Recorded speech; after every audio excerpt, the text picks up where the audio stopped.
Good evening, good afternoon, good morning, wherever, whenever you are joining me. Welcome to the Power Platform Today show. Today I have got the wonderful Angeliki Pastiavo. I think I may have done that wrong again. Sorry. It's a little bit nervous. This has been 6 weeks, but hello. Please do say hello to the world and introduce yourself. You are live. Hi. Yes. Hi, Reese, and hi, everyone. So good to be here. Um, so, as mentioned, my name is Angeliki Patsiavou. I am a Microsoft MVP in business applications, big part of the Microsoft community. And also, I'm in the Dynamics 365 and Power Platform space as a senior manager in the partner ecosystem. And the best thing to know about me, I'm an all round geek. So, loving to be here today. Oh, that's wonderful. All-round geek. I love that. When you say all-round geek, what's the sort of stuff that you particularly geek out on? Do you have a particular sort of niche of the world of geekdom that you enjoy? Very good question. Very good question. I love sci-fi. For example, I'm a big Doctor Who fan, so could Ah, talk about that cool. all day and all the spin-offs as well. Um, I'm a bit of a gamer as well. At least I used to be when there was more time. So, for example, I have the usual kind of like gaming mat, which actually has like my personal logo as well from when I was in my hardcore gaming Oh, days. wow. Secret lab chair, you know, the works. Nice. So when you say gaming, you're talking board games, computer games, or both? Computer games, Computer computer games. games. Ah, I did Yes. not know Any that about any you. kind of console back in the day, especially the lockdown, that really got me into it. I had the same thing. So for me, when lockdown first happened, I reached out to a friend of mine. He's my longest friend. I've known him since I was in school. But we hadn't really talked that often, that consistently for many years. I mean, we would catch up every couple of months or something. He's in France, he's far away. And we just never did that. But then when lockdown happened, I reached out and I was like, do you want to play some games? And so now we pretty much play every week. We literally, ever since Oh, then, that's we jump on. awesome. Yep, at the weekend, we will jump on. We'll have a game of Age of Empires, which we've been playing since pretty much version one now. Wow. Um, That is a throwback. I love it. I love Age of Empires. Gosh. It's our happy place in many ways. But the thing is, we play it in we play it. We're not good Age of Empires players. The way we play it is very much we set it up entirely for us to win. That's it. It's just we I escalate mean, the AI to be like the hardest we can manage, but really we always play it on a constrained map. So we always defend. It's it's basically an hour and a half to 2 hours of us just seeing how stupid the computer can be. But it's good fun. you have fun though. We do have fun. We do have fun. We every now and again we throw in some other games because it's quite funny. He's got a younger brother who's very much more into games, and so he joins us every now and again. He will always be like, "Have you heard about this game?" It's like, "No." So we'll all buy it there and then we'll start playing it. So every new game I've learned pretty much in the last couple of years has been through that. So at the moment I'm playing Arc Raiders. I play Arc Raiders a lot. I love that game. It is really good. Uh, so when last did you play? Do you get much of a chance to play still? Not as much recently. I feel like because I've always been a social player, that it's hard to also not just find the time for yourself, but find the Mm, time with other people as well. Like, and then I've oscillated between different kinds of games. Like when I was much younger, I was very much into those console games, like Final Fantasy, for example, yeah. or Kingdom Hearts, if Ah, anyone even remembers that from PlayStation, or various kind of Sega games on Xbox. Like I started very much a hardcore console player, but then I discovered the world of, RPG games online and a bit of League of Legends, World of Warcraft, eventually Call of Duty. I know these are probably things that not many people know as well, but you say that. I here mean, we you are. you've just named three, I think, of some of the biggest games of. No, that I used to play them. It's not something that we have a few Ah, I conversations see. about. Well, if ever you're up for a game of Arc Raiders or something like that, I'm happy to play. It is a fun one. Fortnite is another good one that was good to just play. I never got into that. I don't know why. I think it's because probably probably work life, because it became popular much later in the Mm. day. So maybe that, but I'm always open. Well, the thing with Fortnite that I quite like. So again, we started doing this a little bit in lockdown. So Chris Huntingford and a few of people that he played with. So he played quite regularly on a Friday. And so we just sort of started joining that game. And so I found with Fortnite, the game itself is not, it's not an amazing game. It's like, it does do something different. The building element of the game is crazy. Like that is just what it is I feel old when I play that game because there's just so many things happening at the same time. And you see people that are good at it, it boggles the mind. So the reason that we got into it was the social side. Again, it's the social aspect, and that's 100%. something that's really strong in because it's a squad-based game. So it helps to be in a squad. You can play it as a single, but it's just less fun. It's just so much more because there's so many other good shooters out there with good storyline and everything else Of that course, of really to course. play that kind of squad-based thing, you want to be chatting and talking crap Yeah. basically, and that's what we were doing. It's the social aspect for sure that brought us together either way. Like through the lockdown, I think there was so much craving to have Mm. that connection and that community feeling. So definitely gaming brought up had to life. That is a wonderful segue. I'm going to jump on that right there. That is a perfect link. So Just for you. I love it. Thank you. So yes, talking community. How did you get into the Power Platform community? What was your in? That is a very good question. It's kind of like the dawn of time story. So at the time, I was working in the dynamic space. But and to be fair, I was in CRM my whole life, but the Microsoft side was new to me. I had worked in other kind of partner ecosystems, which makes it interesting because you get to appreciate CRM. But either way, I was working in this Dynamics project, and a colleague of mine was always talking about this social community he was a part of and whatnot. He wasn't sure initially because we were just colleagues if he should introduce me. And I wasn't sure at the time also what he meant. Like, what's wrong with just adding me to a WhatsApp group in theory, right? The infamous Badger. And eventually I convinced him with my special convincing powers. And basically was just so amazed by the unique community that is the Power Platform community, especially during lockdown, which was a very alienating time for most people. Yeah. And everyone was trying to find their own way of navigating it. So for me, it was a massive kind of exciting time to get to know the community, get to know people, and find that social aspect through it because we were all inside and we were kind of going insane with just, work life and not being able to do as much otherwise. So either way, that was when I first got introduced to it. Obviously, it was still virtual, and there was some social kind of virtual pub type opportunities. But eventually, I got to go to my first conference, which was South Coast Summit 2021. Ah, And nice. it was really, really exciting. That was the first official Microsoft Community Conference. And I got to meet some friends that I made for life, especially some of my best friends, which was incredible. And that's where I got the public speaking bug as well. And eventually thought, well, I'm half Italian, so surely I love speaking enough to do this. And, should be bold slash crazy enough as well. And eventually started that journey too. And I think that's how we met as well. Like in the early days of the community, I Hmm. had the crazy idea that we should do like a Badger fitness class and convince a few people to get Oh involved. There was yeah, I maybe like, forgot about that. do you Oh, remember? oh, jeez, I forgot about that. I did not Wow, forget. that is You going were one back. of the few brave souls that I managed to convince for maybe, I think we kept it up for a month and then it kind of collapsed. But hey, it was a good time for when it lasted. We should do that again. That was quite fun, to be I could fair. really use it. I'm not gonna lie. I could really use it.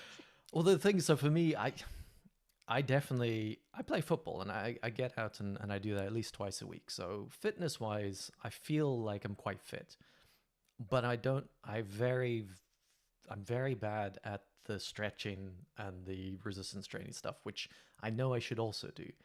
But if I had a social commitment to make me do something like that, Same. let's do it. That'd be good. Same. Listen, I always need a partner in crime because back in the day it was Michael, but if you're volunteering, maybe we can start it up again. Because I really need the social kind of like commitment slash aspect to it Mm. generally. Just in terms of like my ADHD goes all over the place and I say I'll do it and then I don't. But if someone is holding me accountable and makes it a little bit of fun as well to socialize and of course. That's it. That is it, isn't it? Because yeah, for me, time wise, things are always tricky because for me, it's you've got work, but then with my kid, I've got to take him to school and take him home from school, and then I work everything around that and work, and then especially at the moment, I'm working in a in a world where it's quite full on. There's a lot happening all the time. So during the Yeah. day, my brain power is just gone. My willpower just I disappears. know. And then by the time I'm finished with that, I then play with my son, which I love, but can be hard work. Although this evening was great. We were playing a game that he's never done before, and it was really engaging. Because this is the thing, he's getting to an age Oh, now where he's starting to awesome. become much more imaginative. And I love that because he's coming up with scenarios that isn't just the same thing. Because there's a certain phase, I think basically from about 4 till 6, he was going through this phase of he just found something funny and then he just wanted that repeated constantly. Nothing kills fun more than doing exactly the same thing over and over and over. And Oh my God, I feel terrible. I do that sometimes and I'm an adult. also, Especially with songs, if I'm well, obsessed with them. But anyway, I mean, we were talking a moment ago. Me playing Age of Empires, considering how many times we played exactly the same thing over. actually, there you go. See, so there's always something. Well, to be fair, so yeah, even the games I like, the like Arc Raiders at the moment, it's the same map. They quite often end up on exactly the same map doing the same stuff. But it's the difference with what he because he's forming, he's learning, he's doing things. So when he finds something funny, he just latches onto that thing. But that thing is a word, or it's a movement, or it's a we're gonna play we're gonna play shop. And shop is basically we put a bunch of stuff around, and I go and I be the customer, which is fine. He's the shopkeep, great. I buy some stuff, I walk out, excellent. Again, and then we just keep doing that back and forth and back and forth, and I just can't do that for very long. So that is after my work, and then after that, I'm like, oh, right. Once he's in bed, because we've got a whole bedtime routine, which I love. I read him a story in the evening. Once he's in bed, it's my time. Now that time is play games, do this, or watch TV. I wish I could do the exercise. That's me coming back to what we were just talking about. So the social idea of doing that in the evening with exercise, if I had someone else that was saying, "You ready for it?" I was like, I didn't want to, but yes, of course. So yeah, Yeah. we'll definitely talk about that because that would be quite an interesting thing to do. All right, so talking in Power Platform, you said you went into speaking. So I've spoken to a lot of different people in terms of how they when they got into the community. Some people get in different ways. Did you go to a conference and immediately you were like, I want to be on that stage? Or how did that? No, not at all. I remember still that first time I went to South Coast Summit, which is one of the awesome conference in the UK as well. Yeah. And I was just like mesmerized by the confidence and the brains and just the the posture and confidence that everyone had on stage. It didn't cross my mind at the time, oh, I want to be part of these people. I just thought, wow, these are really amazing, really smart, charismatic people. Like, what a place to be around. And I thought, wow, it's fantastic, but it didn't cross my mind. Now, what happened was that I made some friends, and one of them was my best friend, Eldred. And he very much was very keen on mentoring me and suggesting I go down that path. I did take a bit of time to get convinced, I'm not going to lie, because I just didn't see myself as such an extrovert, a confident extrovert that could, hold themselves on stage. And so after that convincing time, I thought, okay, let's try and put a session together. How do you put a session together? And he was one of the great things about him is that he was very methodical in the way he was mentoring me, and he was very practical about how to approach this.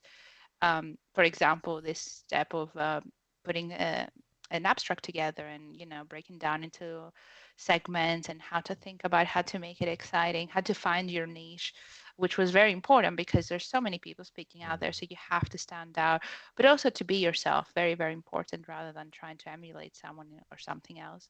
Um, and I found it really exciting because I was always into creative arts and writing and whatnot.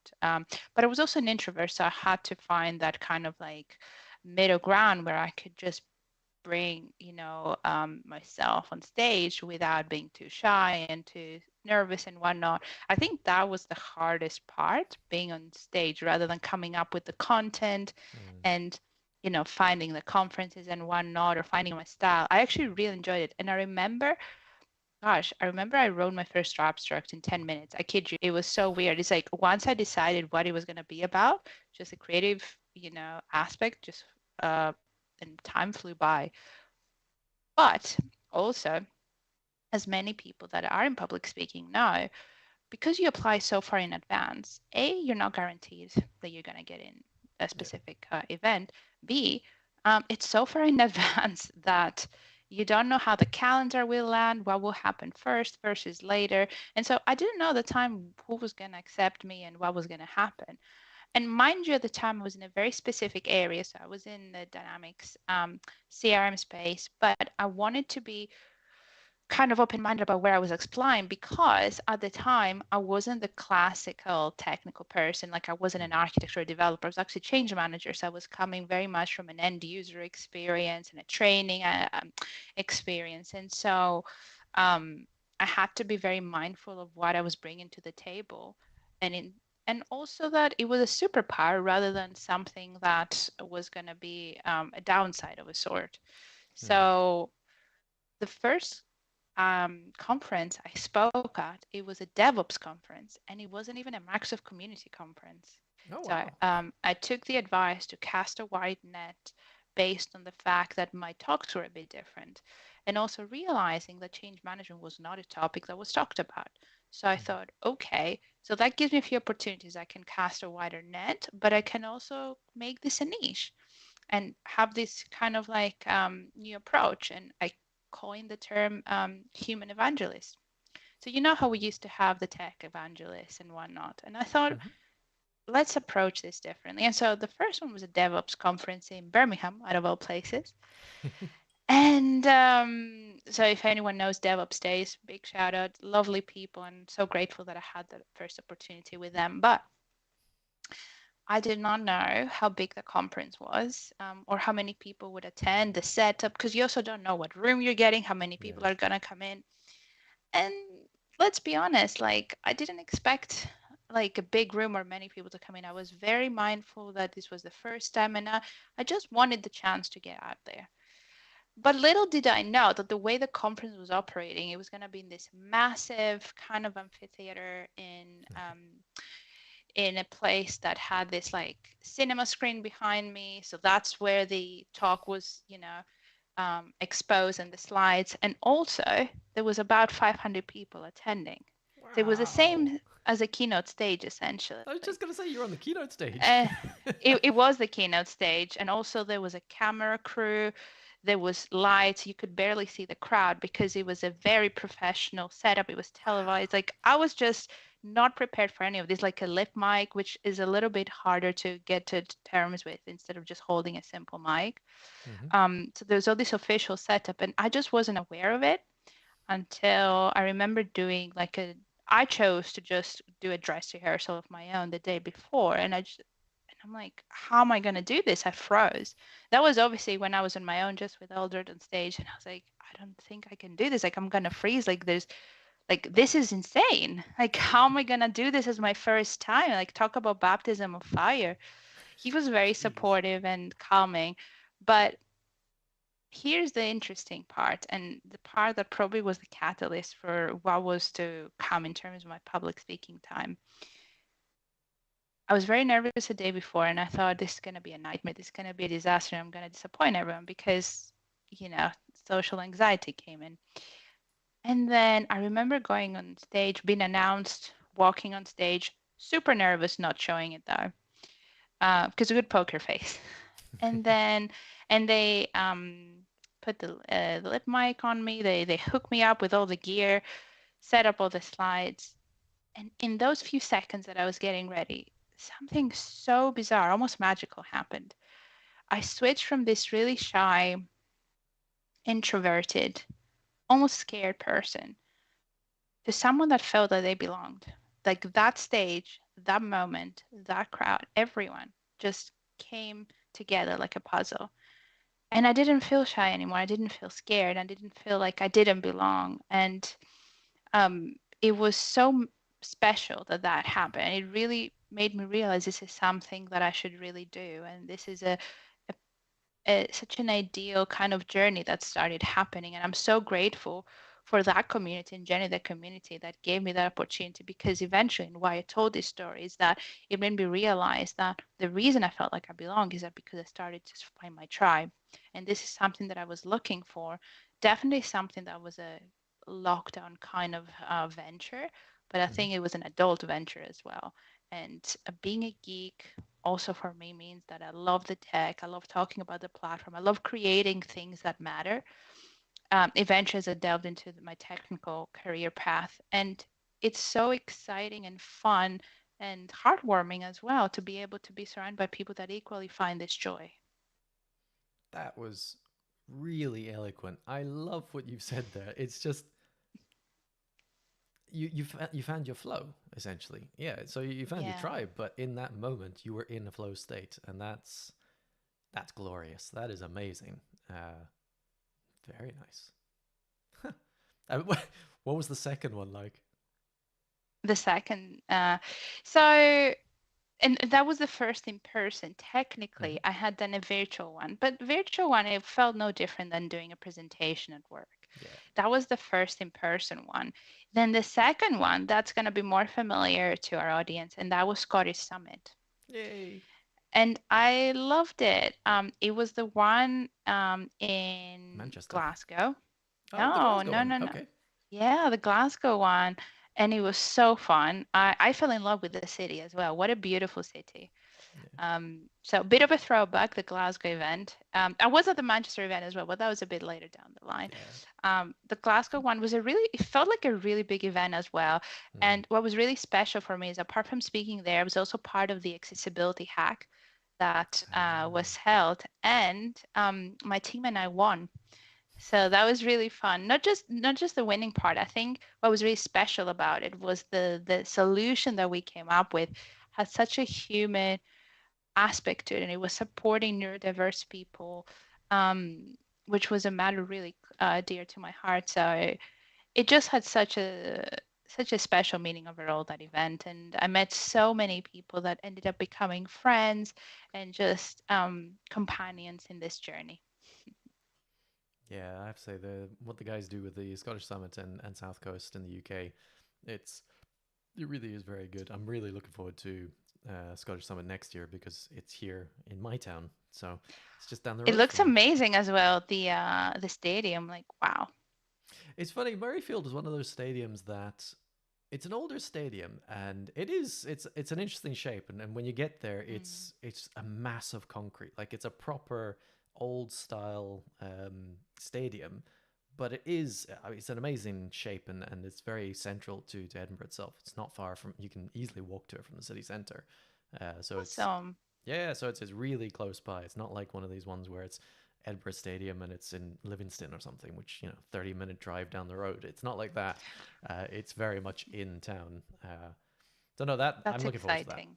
Yeah, that's gonna be good. Edinburgh is a beautiful city as well. And that's going to sound a bit bizarre, but it has a really beautiful church that I fell in love with since I first saw it, which is just like half an hour away from the city center called Roslin Chapel. I'm not far from Um, it. That's so it's yeah, just a few towns over from where I stay. yeah. Uh, And there's a bus straight from the city center that takes you there. oh, we have a I know great it's public such a transport. random thing, but I know so cheap as well. Like you're so blessed. But yeah, that is one of the what beautiful architecture. Like it gave me chills when I saw it. So I would love to go back. Well, you will next year. Yeah, no, it's Edinburgh's lovely. I fell in love with it many years ago because I came through to Edinburgh for uni and just basically never left. Ah, that's a cool origin story. I didn't know. Okay. Yeah, yeah. So I mean, I was born in South Africa, but I came over to Scotland when I was nine-ish.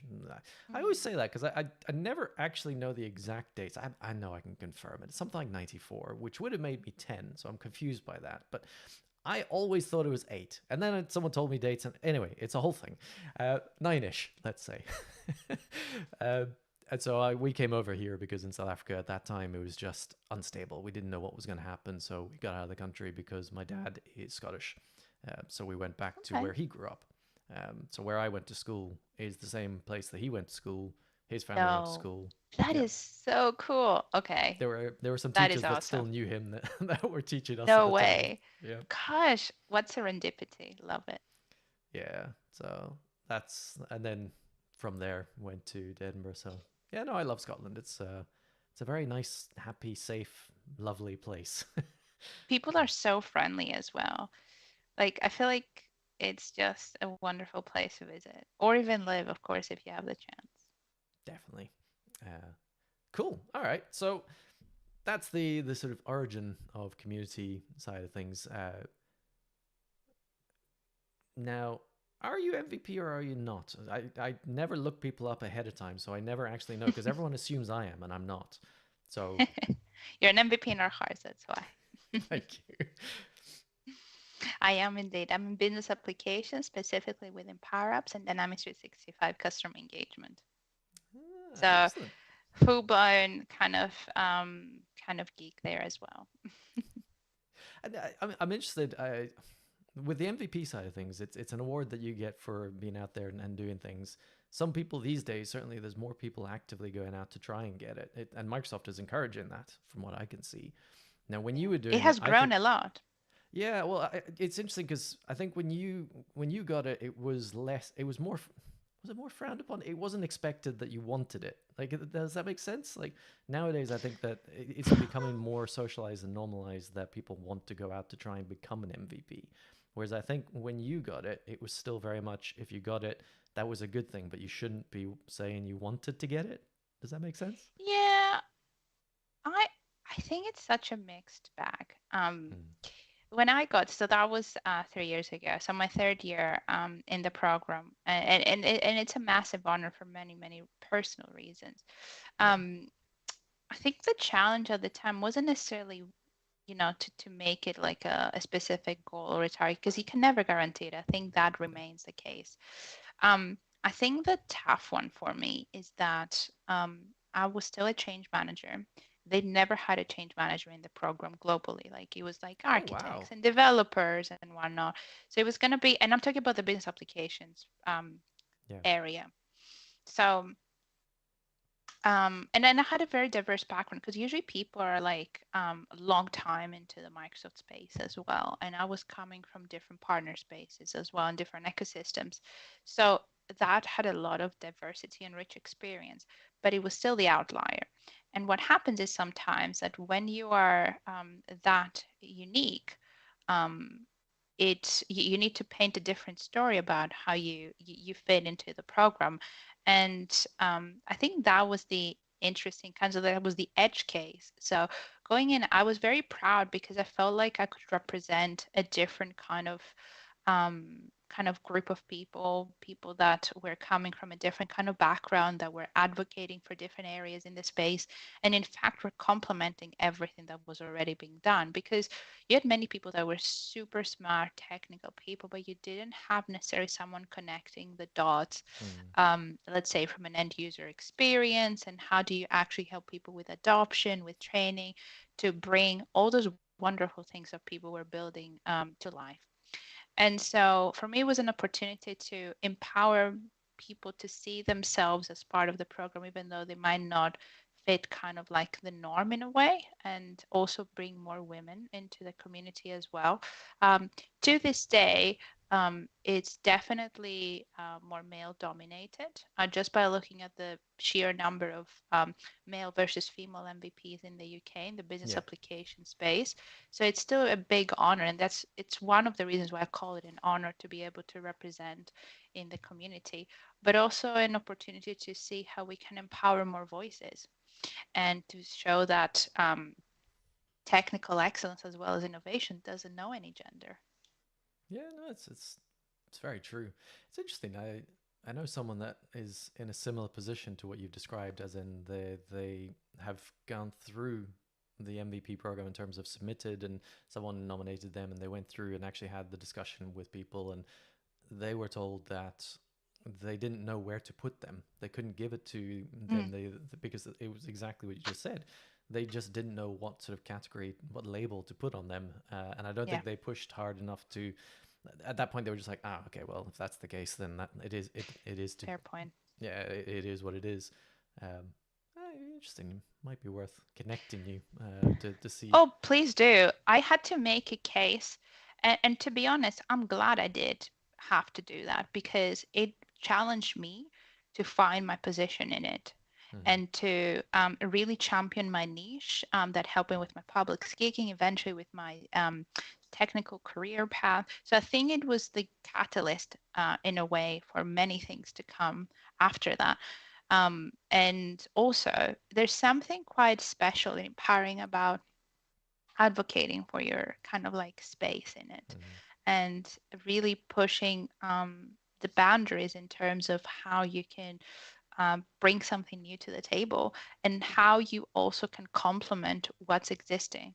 So it takes some thinking, it takes some kind of like getting out of your comfort zone, but it's truly worth it. See, it's funny that's what I think I struggle with. I love doing talks. I've done a few different presentations, certainly Scottish Summit a couple of times, and D365 Saturday in Dublin. I did that back when there was Oh, D365 yeah. Saturday, uh, and for me, I'm smack bang in that fairly generic skill set. Like you mentioned, there's a lot of people that do a lot of the sort of stuff I do. However, there's not many people that talk about it the way I do. So I know that I do have a There you difference. go. What I haven't worked out is how to crystallize that in a way that makes sense from a selection perspective for speaking. So it's not something I've spent too much time doing. I'm going to be doing more of it, I think, in the next few years as my son gets older and I get a bit more freedom to be able to go Yeah. to more conferences and do more stuff. I'm starting to pick that up now. So I'm starting to think about, well, how do I make my niche? What do I do in there? And I think for me, I love talking from experience. Like for me, it's not about here's the latest cool stuff. Let me show you how amazing it is. For me, it's this is what I've done for this customer and why that was so good. You have to think about these different things. This is my hard fought experience. The very first session I ever did was essentially 10 things I learned from implementing Dynamics portals for the first time. I spent a year implementing Dynamics portals when it first came out. So when they just bought ADX Studio, and I presented that at Scottish Summit, and it went down really, really well. I had a lot of people in the room, and I had a few people afterwards come up to me and said that we're looking at a Dynamics Portal project at the moment, and your number 5 tip is the thing that we were concerned about. So now we know to be concerned about it, and we can take a different approach to it. And it meant a lot to me that people left my session with some knowledge. So that's for me that I feel like that's where I Yeah. provide the most value is distilling what I've done in the past for someone else to Mm. learn from. That's one of the things I enjoy Hmm. doing the most with teams as well is just teaching and seeing people learn from the stuff that I'm teaching. To be honest, I love teaching. I should probably do more of that in what I do. Not. Maybe you're an aspiring change manager and you didn't realize. It's funny you say that. I've always thought maybe I should look at that because that is something I do lean towards quite heavily. That I think that it's such an important part of projects that are it's forgotten. Like I And usually everything gets cut. it does. It's Yeah. for some reason there's that. There's generally any kind of training or documentation, but also security because all the damn implementation of everything, security roles and everything are left to the very last thing, and it's always underthought. Like it's never done General properly. governance, I think that's part Yeah, of the miscommunication, to say the least. that's true. That's very true. Yeah, no, that's. I should definitely spend more time looking because as a developer, I mean, I'm by trade, my title would be solution architect. That's my most recent title, I suppose you could say. But I'm a techie. I love the tech, so that's I like to be hands on. I feel you. But at the same time, it's one of those things with careers. You get into a position, the more techie you do, the more you are moved away from it, which is always upsetting. Yeah. Yeah, Uh, I can definitely relate to that. So after starting on a more technical career path and eventually becoming an architect myself, I realized that the more senior I became, the more I moved away from day-to-day developing things to, yeah. let's say, working more on bids and knowing how to sell and being Yes. in front of clients for strategy. Which, to be honest, I find it fascinating. I'm really enjoying seeing how essentially a business operates, because even within a partner ecosystem, it's something that is very important to have a skill in, but who also builds those relationship and that kind of trust long term. I really enjoy that. But ultimately, if you have itchy feet about building, then you need to create the space for it, even in your own time. And then that's another reason why I enjoy being an MVP and enjoy being in the community, because I will always want to develop things. I am, I'm very much a creator, and so it gives me the space outside of the day to day. Should I not be able to do it as much day to day, to still be able to, but also be in touch with things, because the best way to, even in your daily role, to have like a firm standing as an architect is to really get your hands dirty Yeah. and not just catch up on marketing material or, Yeah. watch some, content, but to really get your hands dirty. And to do that, you may not always be able to do within your project, but you have to keep ahead. You have to stay ahead Yeah. of the tech and just generally the space. Yeah. I find for me that experience is one of my most valuable assets. I've found Mm, time and time again the amount of times I can go into a team and within a very short space of time, people are treating me like I'm part of their team, whether it's customer, whether it's a brand new place that I'm working, whether it's a new project, whatever it is.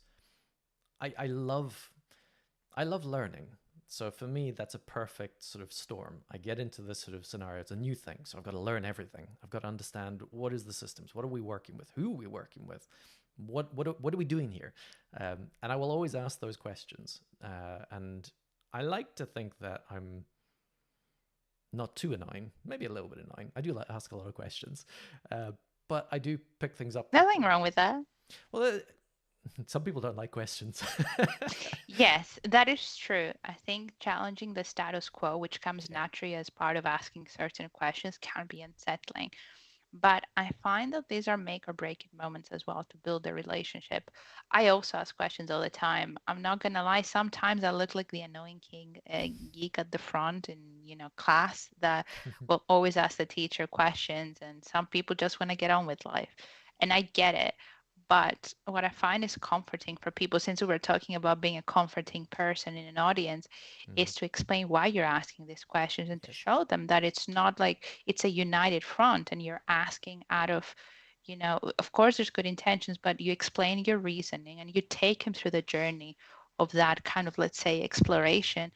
And that's how you make relationships as well. So that's what I find that in the wake of unsettling kind of like resistance, it's an opportunity to create some more support by showing that this is all, part of a bigger picture.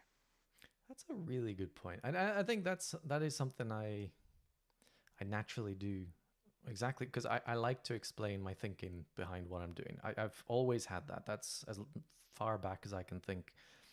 Yeah. I always try to explain why I've got to where I am, so that whoever I'm talking to is understanding that.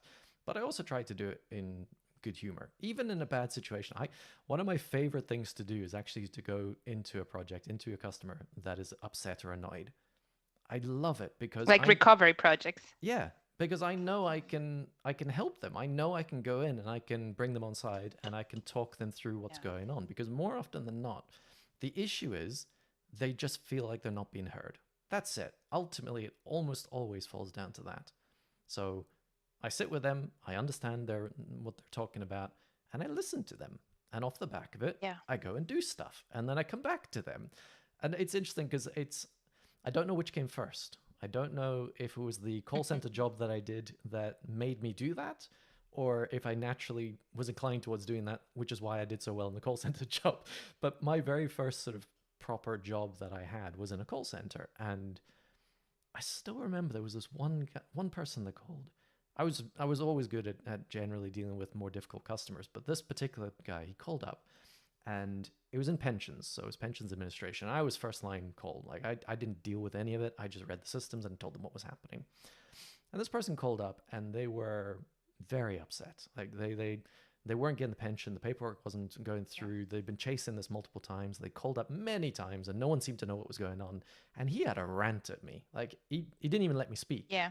And I was just like, Yeah. all right, this guy is angry. I mean, and I kept trying to sort of pause so I can just say, let me. And every time I did that, he just kept screaming over me. You had no opportunity. Yeah. Yeah, but I got enough while he was doing that. I got enough from the system to understand where things were, and I could understand what he was actually after. And I said to him, through that, I managed to get a little word in edgeways, and I said, I will deal with this for you. I had to actually stand up. I was so aggravated. Like there was so much adrenaline in my body. I had to actually stand up at my desk.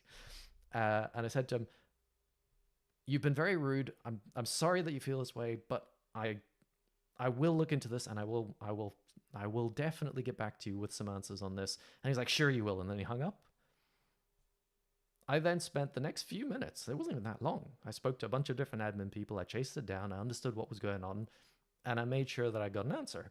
And I called the guy back within a few minutes. He was surprised, wasn't it? He was very surprised. And it's unusual because in call centers, we don't normally do that. But I knew I had to do that. So I called him back and I just said, right, you shouted. Can you just listen a moment? I've gone off. I've spoken to people. I've got everything that you need. This is what's going to happen. I can't remember the details. But in essence, I held his hand through it. I told him what was going to happen. And I said I would follow up with him. And I followed up with him the next day. And it was all resolved. And that's, I always go back to that. I always think of that as what I like to do in everything I do. I think that's where I'm a little bit different to other developers. I like to talk to people. A lot of developers don't like doing that. And I think that's the part that I always try to get developers to build, that skill, that soft skill, that communication, that willingness to look beyond the tech you're currently looking at is the most important step, I think, for any developer. I completely agree. And you know what's special about the story that you just shared with us?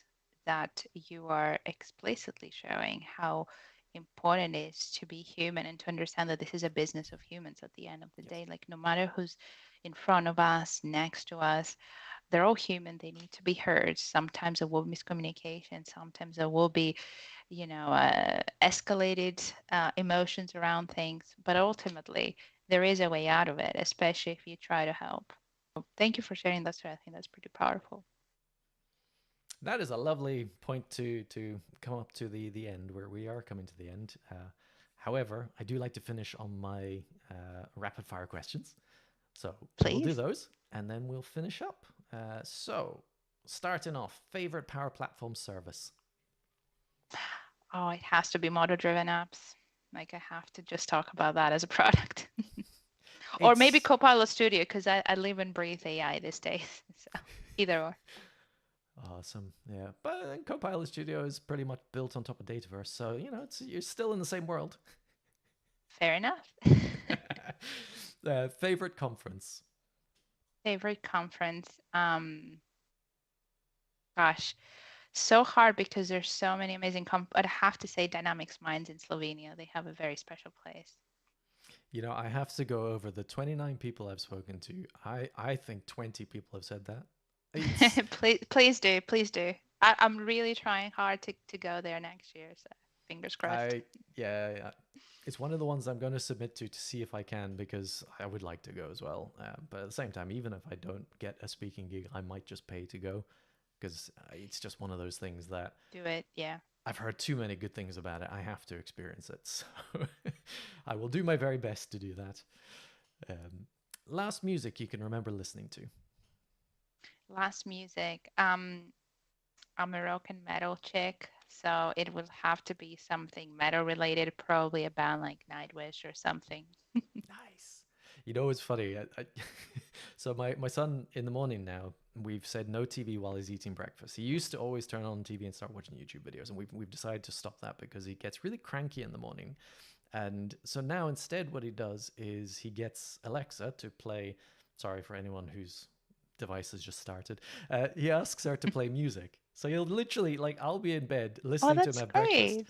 and I can hear him go, Alexa, how many days till Christmas? Alexa, play calm music. And he decided so I was sitting with him at the weekend, and he was like, Daddy, I'm gonna ask her to play the most crazy music. And then he Was said, it meta? it was. So he said, Alexa, play the most loud music you can find. And she played, I don't know what exactly she played, but it was definitely thrash metal. Like, it was Oh, proper I hardcore love it. screaming. And I was like, yeah. And he actually loved it. He was well into it. Maybe you're gonna have a little buddy to go to concerts with soon. That's great. Oh, that'd be amazing. That would be good. There's a really good rock bar in Edinburgh called Opium. I definitely have to take Yes, him there. I'm aware actually. When I went to Edinburgh, that was the first thing that I searched. Rock bars nearby. Nice. Well, if you do make it up at any point in the future, we should go because I have not been in years and I Great. love it. Although every time I go, the next morning I wake up with a very sore neck. Can't blame you. Can't blame you. It's great fun. All right, let's keep going. That was a nice little diversion. Podcasts or TV? As in TV show Hmm. or favorite podcast? Great question. Now this is gonna be untraditional, but my favorite podcast is from my favorite comedian, Catherine Ryan, telling everybody Ah, everything. yeah. I think she's a fantastic comedian, but she's also so insightful and educated, and I love her perspective on things. I love listening to her podcast as well. It is very interesting. I listened to that for a while because funnily enough, I really do like her as Oh, so well. you know it as well. Oh, great. Because I whenever I do. tell I people, know it. like, what? Yeah, no, I know it quite well because it's one of the few as well where it's just her talking. Like, there's not many podcasts Yeah. where there's just one person just chatting. There's occasionally her husband, I think, or maybe Hmm. she calls up her sister or her mom, but yeah, it's mainly her. Yeah. Uh, if you had 2 hours with no other responsibility, what would you do? I would spend it with my loved ones. I always wish that I spent more time with them because you just never know what the future holds. So, family, absolutely. Cool. Books or audiobooks? Books, especially hardcover ones, there's something about that physical touch that just, I don't know, just makes sense. It's funny that I used to read a lot more when I was younger, but again, comes down to time. I read a lot now, but it's a different type of thing. But I've read more in the last few years than I have done in all the years before that, simply because I've been reading to my son every night. And we just recently started going through the Roald Dahl books, Oh, and I love it. I lovely. just sitting there with the physical book. I'm reading it next to his bed, and especially with Roald Dahl, there's illustrations in the book. So every now and again, he It's just very sort of good. peeks over and he's like, "Is there a picture?" And it's an experience that I wouldn't have if it was just a Kindle and me reading in the dark kind of thing. So Yeah. I definitely agree with that. I've definitely found a more recent love of reading. Uh, but yeah, Oh, Roald Dahl, really, awesome. really good. Uh, and lastly, glass half full or half empty? I think traditionally I was a half empty kind of person, but so many things have happened in life that now I've become a half full kind of person, especially because of my partner. And he's just the most positive, lovely person ever. And he's truly turned me into a more optimistic and positive person myself. Very nice. That's it. It's about the people you surround yourself with. That's a big part of 100%. how we grow and evolve. We're social creatures. And on that, Exactly. And if your heart is full, that's all that matters. oh, oh, that's beautiful. Angeliki, this has been brilliant. I mean, I've said before, I've been, I think, off for 6 weeks, so this is me coming back. I couldn't have thought of a better person to bring me back into the world of chatting online. So thank you so much. This has been truly, truly amazing. And Means hopefully, the world. Thank you so much. hopefully everyone out there as well has enjoyed that. And I'll be back next week. Goodbye. Bye, everyone.